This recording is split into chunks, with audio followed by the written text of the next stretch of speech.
নমস্কাৰ বন্ধুসকল, আপোনালোকক মোৰ নতুন ভিডিঅ'টিলৈ স্বাগতম জনাইছোঁ।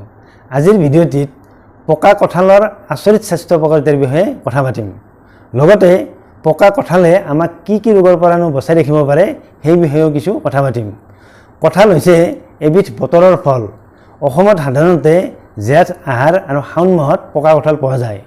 পকা কঁঠালত মানুহৰ সুস্বাস্থ্যৰ বাবে প্ৰয়োজনীয় কেইবাবিধো পুষ্টি উপাদান পোৱা যায়। অৱশ্যে জেঠ মাহত অসমীয়া মানুহে কঁঠালৰ মুচিৰ পৰা আঞ্জা বনাইও খায় আৰু সেই কঁঠালৰ মুচিৰ আঞ্জা অসমীয়া মানুহৰ বাবে অতি প্ৰিয়।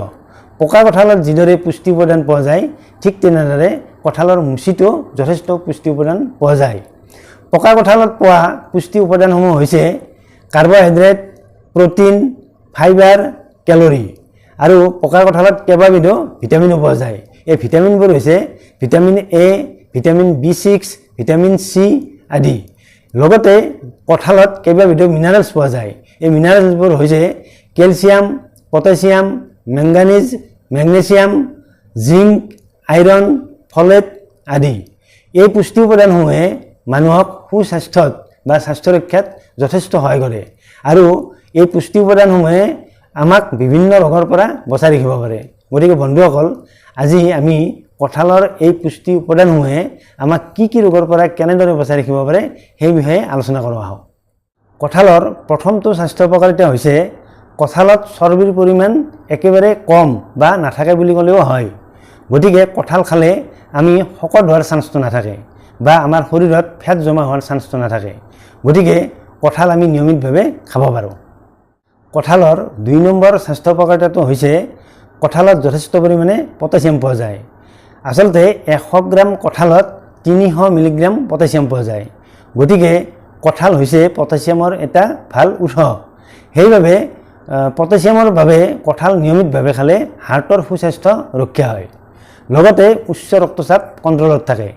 গতিকে কঁঠাল যদি নিয়মিতভাৱে খোৱা হয় তেতিয়া হাৰ্টৰ ৰোগৰ সম্ভাৱনা নাথাকে, লগতে উচ্চ ৰক্তচাপৰো সম্ভাৱনা নাথাকে, অৰ্থাৎ উচ্চ ৰক্তচাপ নিয়ন্ত্ৰণ হৈ থাকে।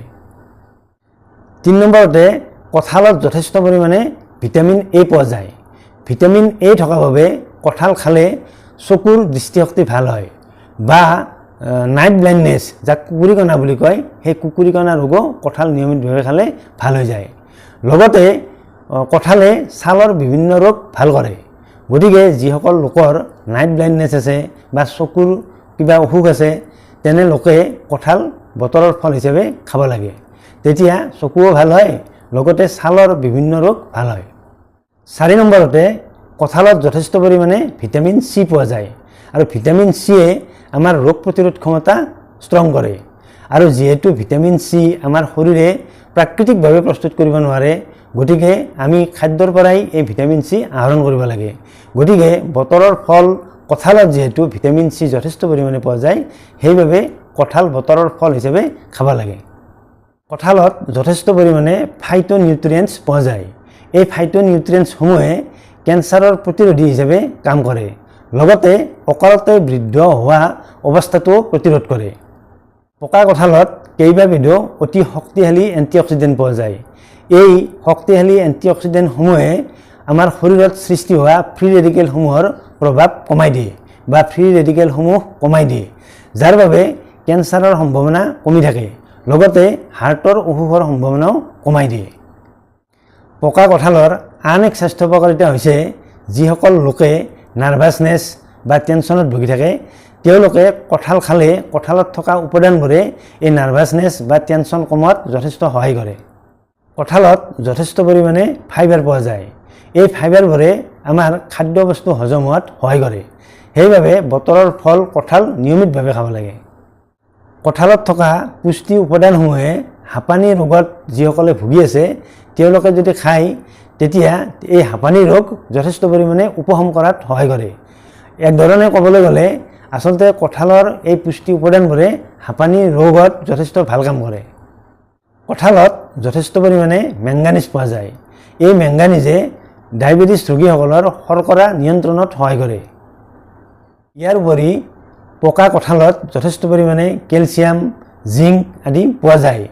এই কেলছিয়াম, জিংক আদি উপাদানসমূহে হাড়ৰ গঠন তথা হাড় মজবুত কৰি ৰখাত সহায় কৰে। কঁঠালত যথেষ্ট পৰিমাণে কেলছিয়াম পোৱা যায় বাবে এই কেলছিয়ামে ৰক্ত সঞ্চালন ভাল কৰি ৰখাত যথেষ্ট সহায় কৰে। অৰ্থাৎ পকা কঁঠাল যদি খোৱা হয় তেতিয়া কঁঠালত থকা কেলছিয়ামে শৰীৰত ৰক্ত প্ৰবাহ ভাল কৰি তোলে। যিসকল শিশুৰ বয়স 6 মাহৰ পাৰ হৈছে তেনে বয়সৰ শিশুক যদি কঁঠাল চেকি লৈ পকা কঁঠাল চেকি লৈ সেই পকা কঁঠালৰ যদি চেকা ৰস 2 চামুচ বা 3 চামুচ খুৱাই দিয়া হয় তেতিয়া তেনে বয়সৰ শিশুৰ পুষ্টি উপাদান যথেষ্ট লাভ কৰে আৰু পুষ্টি উপাদান লাভ কৰি তেনে শিশুৰ পুষ্টিহীনতাত ভোগাৰ চান্সটো নাথাকে। গৰ্ভৱতী মহিলাসকলে যদি দিনে 3 ফটা বা 4 ফটা পকা কঁঠাল খায় তেতিয়া গৰ্ভৱতী মহিলাগৰাকী নিজে পৰিপুষ্টি লাভ কৰাৰ লগতে গৰ্ভস্থ সন্তানেও পৰিপুষ্টি লাভ কৰাত সহায় কৰে।